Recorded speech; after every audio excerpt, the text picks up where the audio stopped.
What really happened with your host, Mike Rivero. You're listening to the Republic Broadcasting Network, where you'll find out what the Fukushima's going on. And aloha, America. Welcome back to our show, hour number 2. We're going to keep the phone lines closed for a little bit longer while I catch up on the news here. We're talking about events in Qatar and this all of a sudden, out of nowhere, attempt to isolate Qatar, bankrupt it, bring it to its heels, and it appears to be faltering because other countries like Turkey, Iran, and Russia are showing support and aid for Qatar. They're flying in humanitarian aid.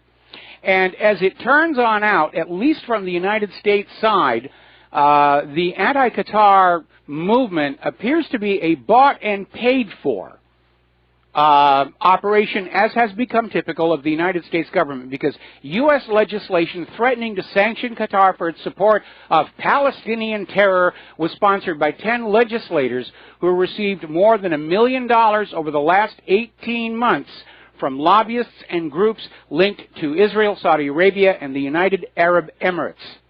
Now, the bill was introduced to the U.S. House of Representatives on May 25th, but the text wasn't available until Friday morning, hours after Saudi Arabia, UAE, and Egypt put 59 people and 12 institutions linked to Qatar on a terror list. So this is pure politics. Now, a senior political analyst based in Australia is saying that given the rash of recent threats by Saudi Deputy Crown Prince Mohammed bin Salman against Iran, he has come to the conclusion that the recent terrorist attacks in Tehran were probably ordered by this Wahhabi prince. I'm not sure I agree with that. If you look at the targeting, they hit the Iranian parliament, which is an icon of the 1979 Iranian Revolution, when they kicked out their U.S. puppet ruler, the Shah, and established a real democracy there. The other target, of course, was the tomb of Ayatollah Khomeini, who was seen as the father of the 1979 revolution that broke Iran free from foreign puppet rule. Now, as the situation continues to unfold around Qatar, Iran is dispatching warships to Oman.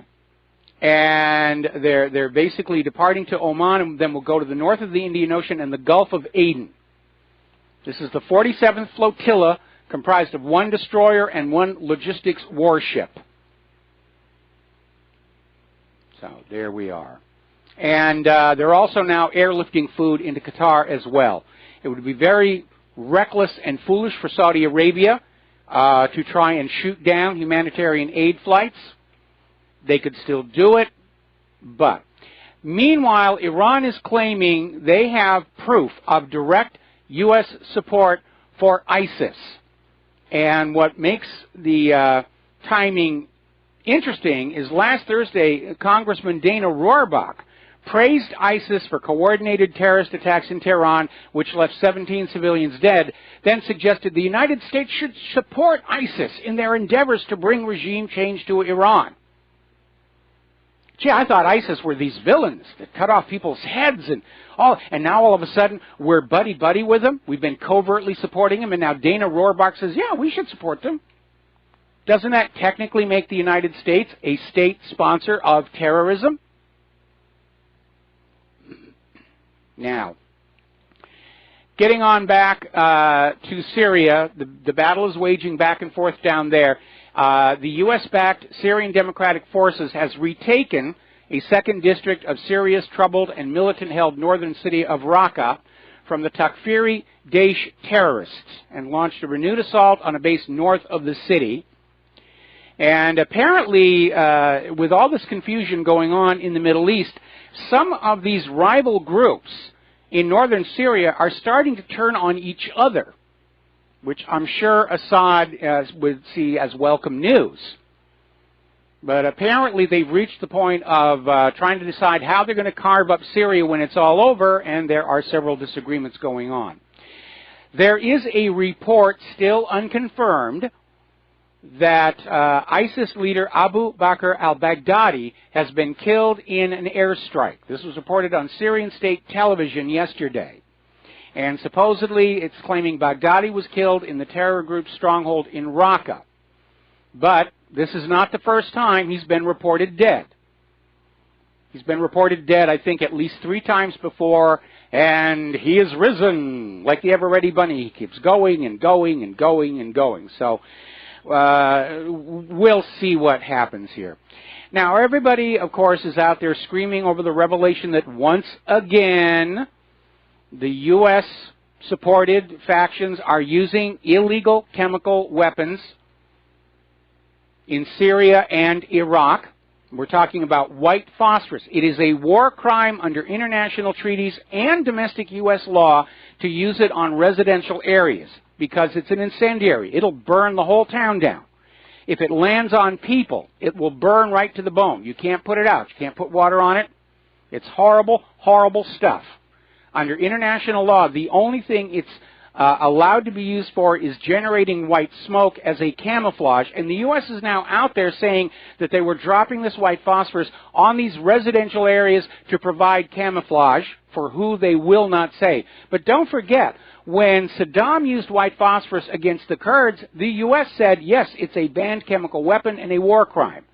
So once again, we have this idea that it's only bad when the other guy does it, but it's okay when the U.S. government does it. We're going to do a shout-out now to our on-air affiliates who are just now rejoining our network. Apparently over in Yemen, actually, this is a flashback story. Things are still out of control over in Yemen here. Now, the United Nations is now accusing the United Arab Emirates and Saudi Arabia of covertly supplying munitions to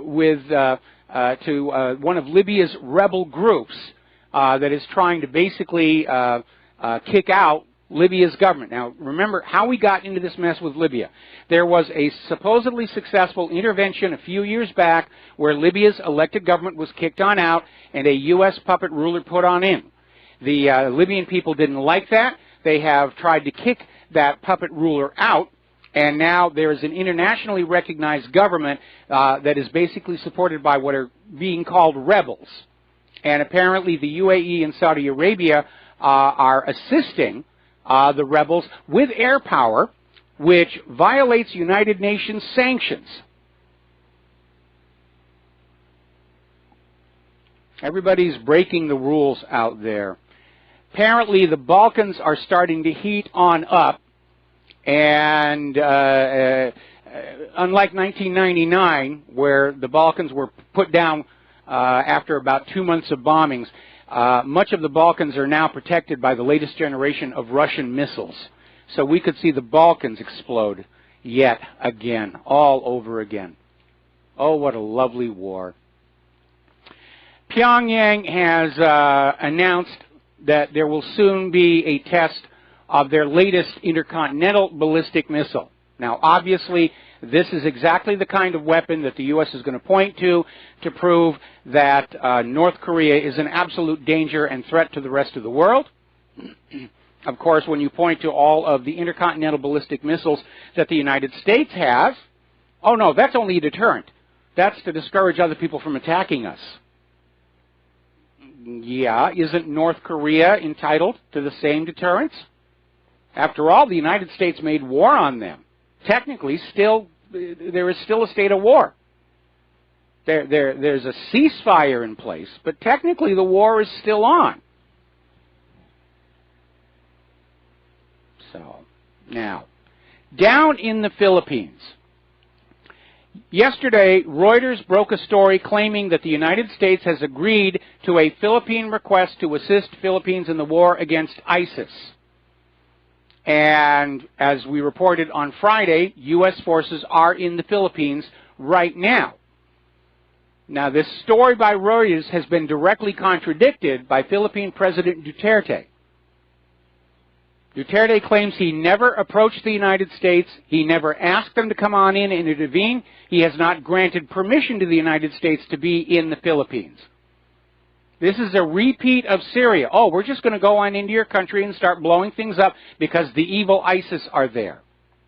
And once again, Reuters is exposed for putting out absolutely fake news.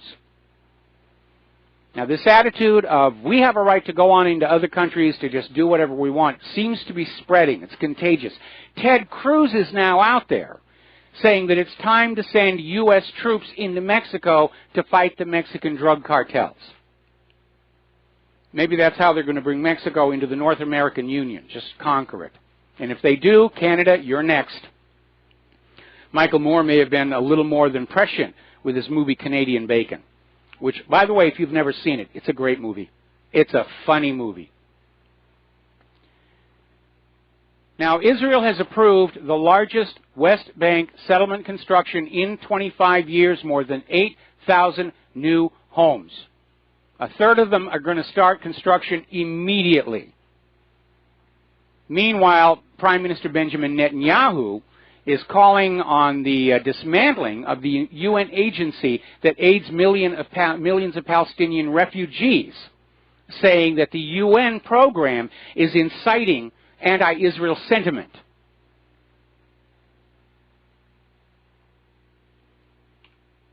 It's amazing. Now, as I mentioned to that caller from Puerto Rico, they had a non-binding referendum yesterday, and overwhelming vote for U.S. statehood, for Puerto Rico to be the 51st statehood. And I can already imagine the flag makers trying to figure out how they're going to get 51 stars on that to look halfway decently. Now, do you remember a while back we were talking about America's poor quality of weapons at war and how the F-22 has a problem with asphyxiating its own pilots? It turns out the F-35 has something similar. And over at Luke Air Force Base in Arizona, they have halted all flights of the F-35 fighter jets. They halted them on Friday after numerous pilots complained of experiencing hypoxia-like symptoms, meaning they weren't getting oxygen and they were getting dizzy. Now, fortunately, the pilots were able to use the aircraft's backup emergency oxygen system and land safely. But it's another reminder that America's weapons, they look good and they cost a lot of money, but there are problems. In fact, over the weekend, I was watching on one of the educational channels, and there was this puff piece out about the development of the new littoral combat ships, specifically the Freedom and the Independence class. And they were out there trying to make these things look like they're going to be really potent and really powerful, and the crews are working really hard to dial them on in. No mention of the hull corrosion problems on the Independence class. No mention of the drivetrain problems on the Freedom class, but they were up there showing how they're putting all these weapons out there for testing. And for a rah-rah piece, just looking at it, it was just all of these high-tech whiz-bang systems were just not working. Couldn't get to work, couldn't get to deploy. The fins on this underwater device kept malfunctioning. And I understand, you know, it's still in development, still in testing, but it looks like there are just huge amounts of problems that are going to interfere with an effective deployment of force. Now, when they were out there with the Freedom class ship, they were dialing in the 30-millimeter cannon, and they were going to have a simulated engagement where the littoral combat ship was running at speed, and its guns were firing at these drones, boat drones, that were supposed to represent Iranian attack boats. And the first thing I noticed is that all these Iranian attack boats were just cruising along in a straight line at a steady speed, and most of those 30-millimeter shells still missed them. And that's not real-world combat. Real boats are going to be running at top speed. They're going to be jinking and zigzagging all over the place. And if they come in from upwind, they can deploy smoke, which is going to make it a lot harder for the ship to see what's going on, because radar return is fuzzy. And again, it looked like a demonstration where it was set up to be successful, but not necessarily simulate what they're going to find out there in the real world. I'm thinking America's might is more myth than reality. And all it's going to take is one major loss of a carrier, something like that, and we're going to be in the same situation the former Soviet Union was following their defeat in Afghanistan, where the invincibility the illusion of invincibility is destroyed. Okay, let's talk about the economy right now. As you know, on Friday, the market was sort of soaring on that Donald Trump is off the hook with Comey. Then there was a little bit of a hiccup late in the day, and the plunge protection team came back in, and they got the Dow back up to 80. The NASDAQ was a different story. It really took a bit of a clubbing on Friday, and apparently traders are now selling the NASDAQ short. In fact, traders are buying the most NASDAQ downside protection since the Lehman Brothers collapse. And it's kind of hard to figure out why. We're seeing more and more of the tech companies are reporting poor earnings, poor sales. So there may be something coming there. Everybody seems to feel that it's not going to hold together much longer. Now, Ellen Brown, who we had on the show recently, is out there saying, "Dear Mr. President, be careful what you wish for. Higher interest rates will kill the recovery. Personally, I'm not seeing a recovery." But she makes a valid point. Higher interest rates will triple the interest on the federal debt to $830 billion a year by 2026. It's going to hurt workers and young voters and could bankrupt over 20% of U.S. corporations, this according to the IMF.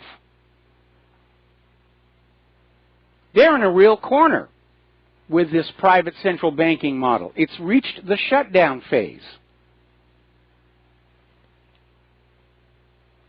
Steen Jacobson, Chief Investment Officer of Saxo Bank, is out there saying there is a 60% probability of a recession in the next 18 months.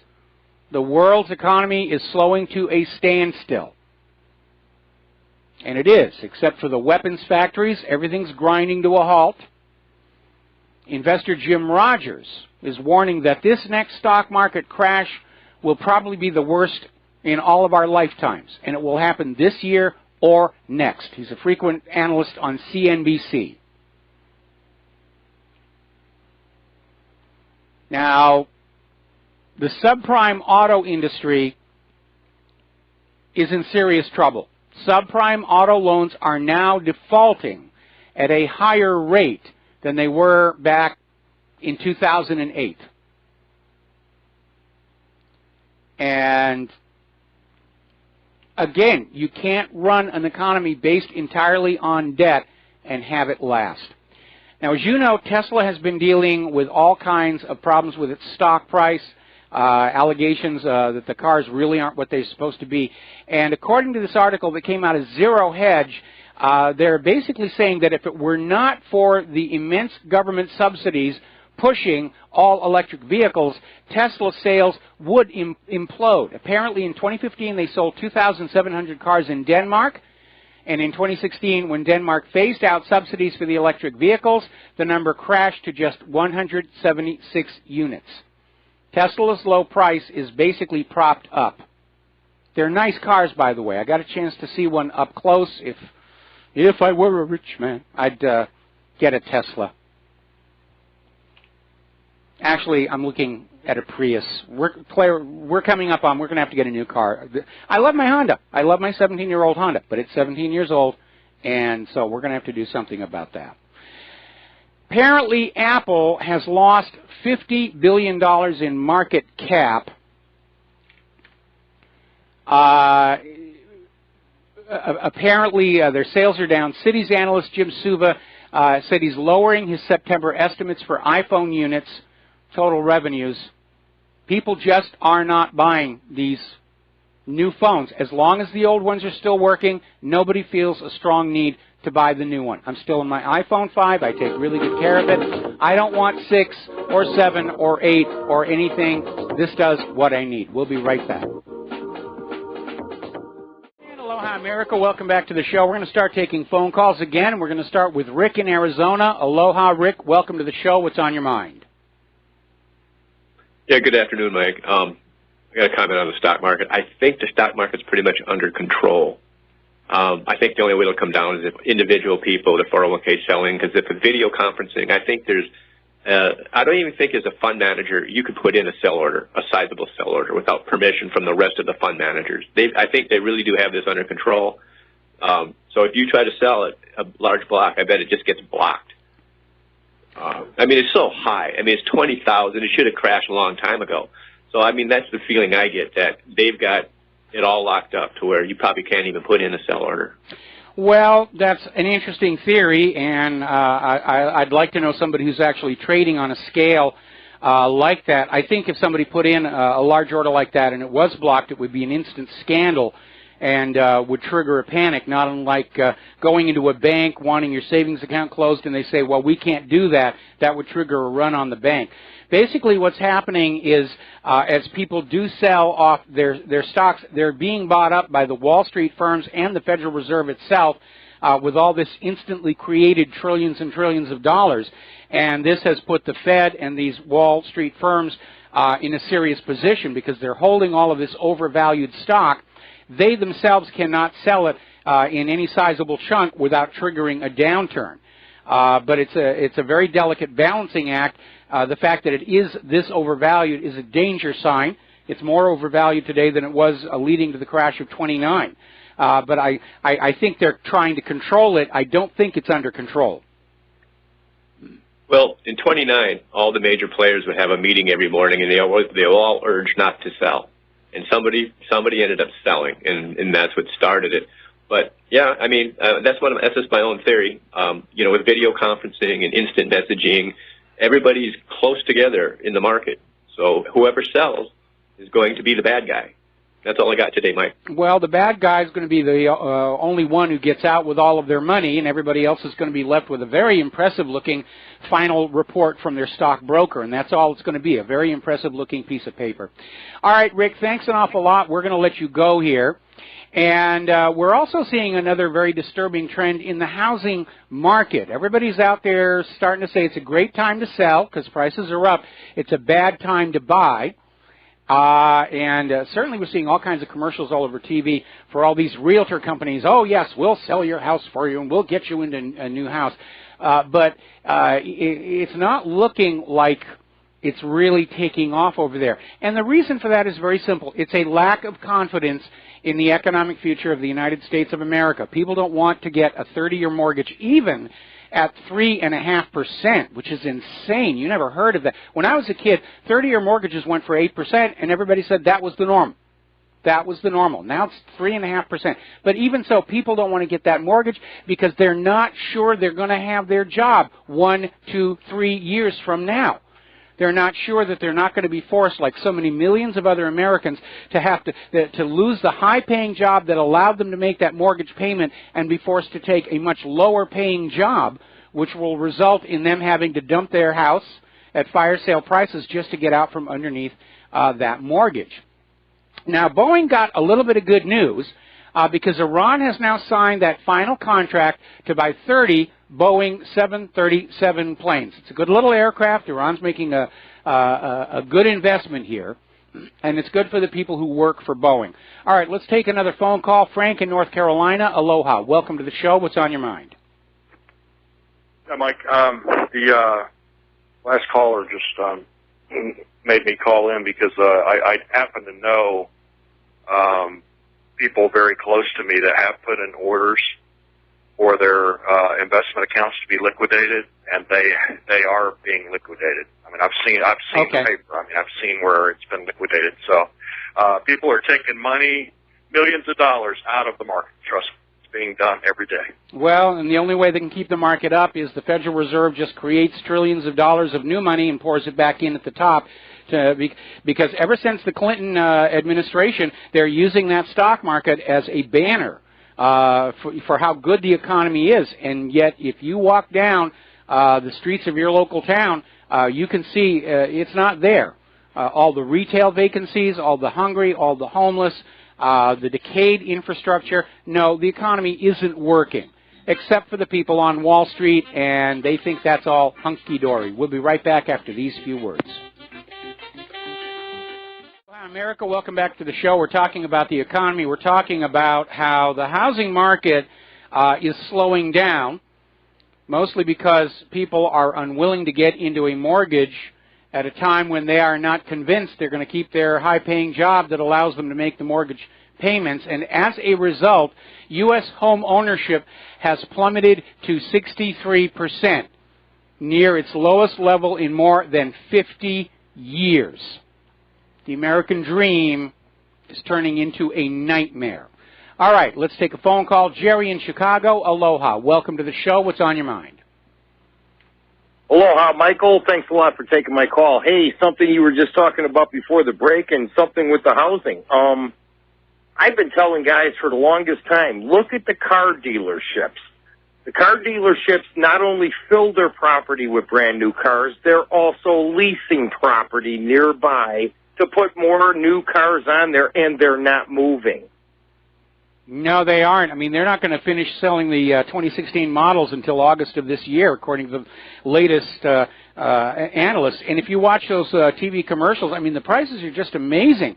If we actually had money, this would be a wonderful time to be buying a car. But nobody has the money to buy a car, and people are just scared of taking on any more loans because they don't believe they're going to be able to continue in the job to make those payments. That's really what's scaring people away from this. I agree with you 100%. And, you know, it's funny. I've noticed for about the last 7-8 years that come October, they run a really big sale on that year's model. And then come November, it's 0% interest for 6 years and all these other incentives, $3,000 cash rebate, and all, I mean, unbelievable amount of stuff just to get rid of that year's model. Absolutely. Absolutely. You know, do you remember when Reagan was president? I think it was Reagan, the Reagan cheese. There was a huge surplus of cheese in the country, and Reagan said, let's just give it away, you know, to poor people. Well, maybe that's how they ought to clear up all of this old car inventory, is just say, all right, we're going to giving them out to people who need cars. I'd certainly vote for a president who gave... My aunt was on the cheese program, and she couldn't eat that much cheese because the brick was about the size of a bigger house brick that you might see on a Target store. Oh, they were Like huge. that. They were huge. I had friends who got them. They were just gigantic. You know, but I'll tell you this, I'll vote for a president who gives me a new car. I think I'd vote for a president who just gave me a brick of cheese every once in a while. I didn't sell out quite that cheap. I wasn't a big fan of Reagan. Well, you know, the funny thing is if they just give anything back, that would be a miracle. That's true. Thanks for taking my call. Have a great day. You know, you absolutely have hit on a major problem with what's going on in this country. The government takes and takes and takes and takes and takes, and there's nothing coming back. Other countries that have high taxes, you'll get subsidized education or free education. You'll get free or subsidized health care. You actually get things back from the government in exchange for that money. In this country, no. The government has turned into a giant roach motel for your cash. The money will go in and it won't come on out, at least not back at you. It's going to go to special interest groups. It's going to go to Israel. It's going to go to the war machine.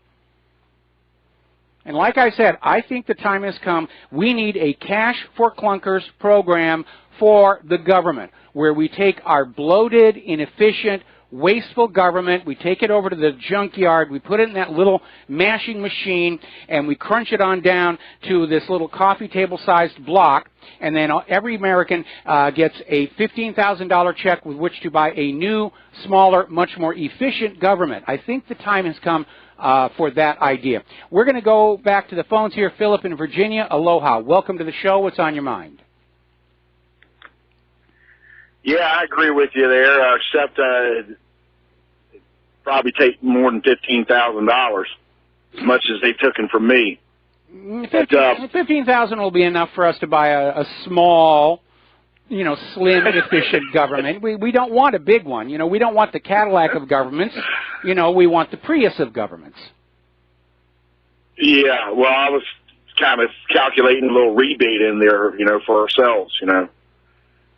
But, yeah, what I want to talk about was see if you've got any info about this latest avenue that this sedition party is going down here with regards to the lawsuit that was filed today by the DAs of Maryland and D.C. with the accusation or the allegation of Trump in violation of the emoluments clause. Well, again, it's showing hypocrisy and double standard, because look at all the emoluments that poured into the Clinton Foundation, and nobody made a big stink about that. Oh, absolutely. But, I don't know if you've, done any research on it or anything like that. You got any inside information or anything that's, because that's why I call them the hypocrite party. Everything they accuse President Trump of, they are guilty over and over again. Yeah, absolutely, absolutely. Now, normally in our country, we've had presidents coming into office whose personal wealth wasn't all that great, which made the imposition of the blind trust requirement fairly easy. Obviously, with Donald Trump, it was a very different story. He's a very wealthy man. He's got buildings with his name on them. It really is very difficult to have a blind trust. What Trump has done is basically given control of the business to his offspring, and supposedly there's not a lot of communication there. That's not going to make the Democrats very happy. But again, the blind trust requirement clearly can't be made to work here. It's not a question that Trump is trying to evade it the way the Clintons did. It simply cannot be implemented given Trump's vast wealth. That being said, again, if you want to talk about violations of the emoluments clause, you've got no further to look than that Clinton Foundation. And it is amazing how the leftists and the corporate media are still willing to give Hillary a free pass on that $2.8 billion that poured in from Russia at the same time she was helping secure that Uranium One deal. Well, they're giving us the Officer Bar Brady treatment on that. Nothing to see here. Move along, you lucky lose. Yeah. Yeah, absolutely. Oh, well, I noticed one thing in the story that came out about that lawsuit. They're still trying to go after his taxes, his tax returns from, they want to see his tax returns. So they're still trying to whip up the class warfare argument, and that should, give Antifa some more fuel to light their fire. At this point, I think probably the vast majority of Americans are just getting tired of all this nonsense, especially after the Comey testimony turned out to be nothing. I think people are just ready to say, we're sick and tired of this. We've got a country to fix. Let's get to it. And I think that the Democrats and the liberals are literally hoisting on their own petard on this by pursuing it. And I can understand why more and more of the Democratic leadership is saying it really is time to let all this stuff go, and it's time for Hillary Clinton to shut the heck up and fade from public life. Instead of being out there saying, I'm going to re-enter the political fray. She's become a huge liability. She's an albatross around the neck of the Democratic Party. As long as she is out there flapping her gums, the Democrats are not going to have a chance to take Congress next year. They're not going to have much of a chance to be able to dethrone Trump in 2020. The Democratic leadership needs to do something. Right now, the very best thing that could happen, not just for Trump, not just for the Democrats, but for the country as a whole, Hillary needs to go down on at least one of these charges in order to get her out of play so that all of this nonsense can stop. And it's very important for the American people right now who understand Hillary was being protected all last year. They need to see justice done to one of the elites and the powerful to reassure them that we are still a nation of laws and not a nation of absolutism where the nobility are allowed to do whatever they want and the laws only apply to we serfs. Well, I think not only she needs to be like you say, at least to have one charge stick to her. And you remember one of the campaign mantras was lock her up. I think we need to apply this to the whole deep state, lock them up. Well, I would like to see that happen, but at this particular point, again, getting back to politics as perception, the American people are watching very closely what Trump is doing, especially all those Americans who were in those sports venues shouting, lock her up. They're getting impatient to see the government actually try and act like it's a government again. And this is not coming out of a desire for revenge. What we're looking at right now is the expediency of being able to get past all this nonsense and start to work on the problems that afflict the nation. This continued tantrum coming from the liberals and the Hillaryites, it is a needless distraction. It doesn't have a snowball's chance in the dark regions of ever working. It is causing a lot of harm to the nation as a whole. And we've got to find a way to basically get them to just shut up and go back to being Americans alongside the rest of us. There you go. Okay, thanks, Mike. All right, thanks an awful lot. Still talking about the economy. Apparently, Illinois is in deep financial trouble. And apparently, Illinois Comptroller Susana Mendoza was ordered to make a substantial dent in a $2 billion backlog of bills owed to Medicaid providers. And the courts have already ruled that according to Illinois' state constitution, it cannot reduce the pension payments to state employees. Talk about being between a rock and a hard place. And so apparently payments that are coming from Medicaid or possibly Medicare, they're being hugely delayed. The money just isn't there. The money just isn't there. This country's in serious, serious trouble. Apparently, Ann Taylor, Dress Barn, Loft, and Lane Bryant are announcing a closure of 650 stores over the next 2 years. Children's retailer Gymboree has filed bankruptcy. They're closing 450 stores. Now, Jim Cramer, who's out there with his investment advice, and he's so popular, he's actually done cameos in movies, like Iron Man. He was on Iron Man. Apparently, he's out there now screaming, Bitcoin could hit $1 million, so buy, buy, buy. I think Jim Cramer is a pump-and-dump scammer. He can make or break a stock on his show, and I think he uses that. And I'd like to see how his investment portfolio lines up with the stocks that he's promoting or denigrating on his program. I think we give too much power to the financial sector of the corporate media. They can influence the markets tremendously. Now, as you know, one of the more abusive practices that we are seeing in this country is civil forfeiture. And it is being used at pretty much every level of our society, from ordinary police all the way up to government agencies like the Drug Enforcement Agency. And apparently it is really out of control, where the DEA basically just hang out at the airport and wait for money to fall into their laps.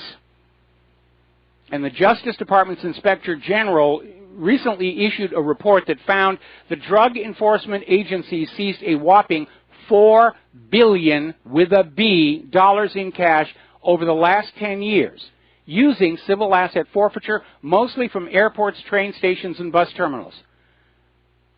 And apparently in 81% of the cases, there were no accompanying criminal charges. These seizures have little to do with criminal investigations. It's all a cash grab. Now, back in 2016, an investigation by USA Today found the DEA regularly mines American citizens' travel information and relies on confidential informants in the travel industry who get kickbacks for snooping on suspicious passengers. So that person who is selling you your ticket, they need to make their car payment. They call it the DEA, ooh, I just had somebody at the counters looking really, really shifty. And the DEA grabs you, they take your money, they hand some of it to that ticket agent who makes the payment on their car. It's wide open to graft and corruption. And they're not actually focusing on the drug war. It's just another excuse to plunder and pillage and loot the American people. Now, do you remember Harry Markopoulos? He was the investigator who exposed the Bernie Madoff Ponzi scheme It took him 12 years of going to the Securities Exchange Commission and saying, look, this guy's committing a fraud. Oh, it couldn't be. Bernie Madoff, he's the co-founder of NASDAQ. He would never do a thing like that. And, of course, it came on out. Well, apparently, Markopoulos has found a new fraud involving the Boston Transit Authority, and basically is saying the unfunded status of their pension fund is $500 million larger than previously thought. Now, this is obviously going to have a significant impact on Boston's municipal bond market, especially if it turns out if the problems are endemic among similar pension funds. And basically said, Markopoulos said, the $500 million gap is due to bad investments, like those mortgage-backed securities back in 2008, outright fraudulent accounting, and unrealistic actuarial assumptions. Boy, I remember when I was young, accounting was simple. How much did you bring in? How much did you have to spend? The rest of it's your profit. Now it's all seasonal adjustments and actuarial forecasting and birth-death model. And it's no wonder you can't get accurate data out of any of this stuff anymore. It's intentional. Now, while Donald Trump attempts to turn the page on all of this Comey nonsense, he's hitting the road next week to focus on workforce development, getting people to start putting jobs back out there for the American people. And apparently, first daughter Ivanka Trump is going to be going along with him. That'll be a big draw. A lot of people are going to want to see her. But again, Trump is trying to get back to his agenda of bringing the jobs back. And that's why it's time for all of this Comey, impeachment, he's mentally ill, Russia collusion. It's time for all of that stuff to stop. Those people who are still out there attacking the president for whatever reason, they are causing harm to our country by getting in the way of his trying to make things better. And I don't agree with everything Trump has done. But he is the president. He was elected, overcoming media bias and massive election fraud. He's the boss. We all got to live with that. We'll be right back. And aloha, America. Welcome back to the show here. And apparently the corporate media is in trouble. People don't trust them anymore. They're turning away. They're coming here to the independent media to find out what's really going on because they're sick and tired of being lied to. And apparently one of the companies, Cumulus Media, things are going from bad to worse. And they're on the brink of collapsing right now. And apparently when former Chief Executive Lou Dickey left in September of 2015, the stock was already an anemic $5.45. Last Friday, Cumulus shares closed at 52 cents each. And I have no sympathy. They did it to themselves. Because nobody likes being lied to. Now then, as you know, one of the big issues up in Ukraine is the Turkish Stream pipeline. And Ukraine is opposing its completion, basically to flip the finger at Russia. And Russia has now responded. Their Gazprom, Greece's DEPA, and Italy's Edison have now signed an agreement to build a second pipeline that will bypass Ukraine in order to bring gas supplies from Russia to Europe. It will run across Turkey and Greece to Italy. That's one way of dealing with it, I think. Meanwhile, despite the OPEC agreement, which the U.S. is not part of OPEC, obviously, but they're an oil exporting country, and apparently they're sucking the stuff out and exporting it as hard as they can, and it's triggered a warning that these record-breaking U.S. exports could actually hurt the oil markets and drive prices back down. Now, the last time they did that, it was an intentional form of economic warfare against Russia that actually backflashed and caused a lot more damage to countries like Canada and Venezuela than it actually, and the Middle East, than it did to Russia, because their economy turned out to be more diversified and more resilient than the analysts had predicted. Now, as you know, a lot of people are still talking about how great it'll be to have a cashless society, and we're all on the plastic cards, and won't it be great? That'll be a wonderful thing. Well, it's a good thing for the banks, obviously, but the illustrations of why this is a problem are out there. We were talking about supermarket card machines that quit, and now in Clayton County, Georgia, they've had a major whoopsie where people who are on food stamps got to the supermarket and discovered the cards were empty. There was nothing on them. Now, Clayton County is saying it's some kind of a goof or snafu. They don't know where. They're still having to investigate. And until they find and solve the problem, the people who are dependent on those food stamp cards, they cannot buy anything at the store. So cards are okay for certain things, but yes, you still have to have cash because sooner or later those electronic card machines are not going to be working. We'll be right back after station identification.